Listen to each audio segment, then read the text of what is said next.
आज अनंत चतुर्दशी आणि गणपती बाप्पांची छान अशी पूजा केली। इथे अन्नपूर्णेला आणि गॅसलाही पूजून घेतलं किचनमधल्या। नंतर मग तळणीचे मोदक केले आणि उकडीचे मोदक करणार होते, पण तो बेत फासला। अजिबात पीठ बरोबर दिलं नव्हतं आणि त्याच्यामुळे मी उकडीचे मोदक 5च केले होते। आणि नंतर वाटली डाळ करायला घेतली। 4 तास हरभऱ्याची डाळ भिजवून ठेवली होती। आपल्या लॉंग व्हिडिओमध्ये तुम्हाला याची डिटेल रेसिपी समजून जाईल। आणि तुमच्या इथे महाप्रसाद म्हणून काय करतात आणि वाटली डाळ करतात का हे मला कमेंटमध्ये नक्की सांगा। नंतर छान अशी गणपतीची आरती वगैरे केली 5च्या टायमिंगला संध्याकाळी। आणि आम्ही गणपती बाप्पा विसर्जनाला निघालो सगळेजण।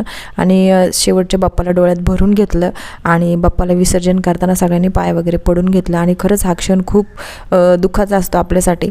आणि इथे बाप्पा चालले त्यांच्या मम्मी पप्पाला भेटायला। इथे चिवनेही बघून घेतलं। आमच्या इथे ना कात्रजच्या राजाच्या मंडळाने ना खूप छान असा देखावा साजरा केला होता शिवाजी महाराजांचा। तो शॉर्ट मी नंतर तुम्हाला शेअर करते।